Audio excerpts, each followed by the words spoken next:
Welcome to our 5 on 5. Please be joined today by Dr. Jim Shames, Health Officer with Jackson County. Good to see you, sir. Welcome back. Good to see you, too. Thank you so much. So we're here today to talk about recent yellow alerts here in Jackson County regarding the opioid situation. Before we get into what brought that out, what are these alerts? How did these get created here locally? Sure. So Jackson County is one of only 2 counties in the state that has this collaborative arrangement with our healthcare partners, such that public health communicates with the emergency medical services, the hospital EDs, Medford Police, and we get real-time feedback. Oh, and the medical examiner's office as well. We get real-time feedback about the number of times they've had to respond to an overdose, had to use Naloxone, had to transport somebody. And so we can see on a weekly basis how many people are having to be transported for opioid overdoses. And when that number gets higher than usual and it's sustained over a period of weeks, we can alert both our partners and the public at large that, hey, something's going on here. Let's pay particular attention. For folks that are on the fence about getting treatment, you know, you're in danger. So that's what that is about. Okay. And it's working very well. Okay, and so we've had some recent non-fatal overdoses. Correct. Where do you, between the health officials and law enforcement, do we have a bad batch? Are people using things incorrectly? I mean, how do we figure out the problem? Sure. Well, I also want to call out Tanya Phillips, who's our emergency preparedness coordinator, because this is an area that she's really helped bring together. And she also runs the syringe exchange for the county. So she is on a regular basis talking to people who are using heroin and methamphetamine and other drugs, and is giving fentanyl test strips out to them. And we get the feedback that, yes, indeed, fentanyl is in the heroin supply. So our assumption is that a strong batch of heroin has come in and or an increase in adulteration with fentanyl. And so the people who think they are using the same amount of heroin they used before are actually using a stronger batch and get in trouble. Okay. All right, we're going to take a quick commercial break. When we come back, we'll talk about Naloxone and ways people can stay safe. Stay with us. We'll be right back. Okay.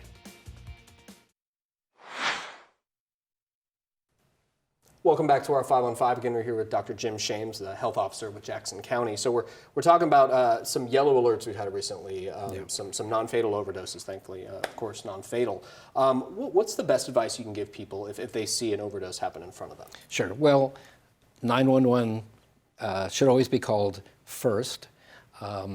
Simple CPR, getting people breathing, make sure that their heart's beating. Naloxone is a phenomenal drug. It is a true antidote for opioid overdoses. It's readily available. You can just go to the pharmacy and get it. You can get it by prescription. Max's mission is out in the community, making it free and accessible to people. And we have a Good Samaritan law so that you will not be in trouble or get arrested if you witness an overdose and you call somebody. Yeah, no reason you shouldn't call. Absolutely not. Okay. Call and then render first aid and stay there so that when help arrives, people understand what you know and what has transpired. There was something before we started recording. You were talking to me about risk factors for people who overdose. Yeah. Some things I hadn't considered there. Can you break that down for us? Sure. Well, one thing that we have no control at all is the strength of the drug that's on the street and what people have put into it or not put into it.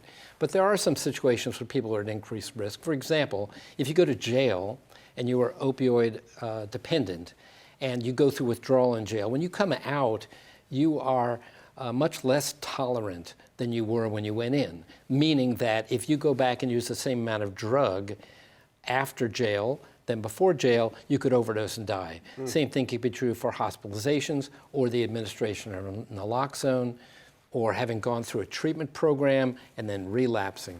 So those are times when people are at significantly increased risk. Yeah, interesting. All right, and of course, we'd be remiss if we didn't talk about options for people seeking help. Obviously, if people want to kick their drug habits, what's the best way? Sure. Well, if you have a primary care healthcare provider, often just going there and saying, I have a problem and I'm ready for help. Many providers can provide the help in their office. They can give you medications that can provide real treatment for you, or they should know where the referrals are. We have some excellent healthcare providers in our community. We have OnTrack, we have ARC, we have others as well. So I'd say go to a trusted source and they can help direct you, and there's real treatment available, and it's much more widely available than it used to be, and it's quite effective. Excellent to hear. Good to see you. Thanks for coming. Good to see Appreciate you it. too. Thank you. Stay with us. We'll be right back.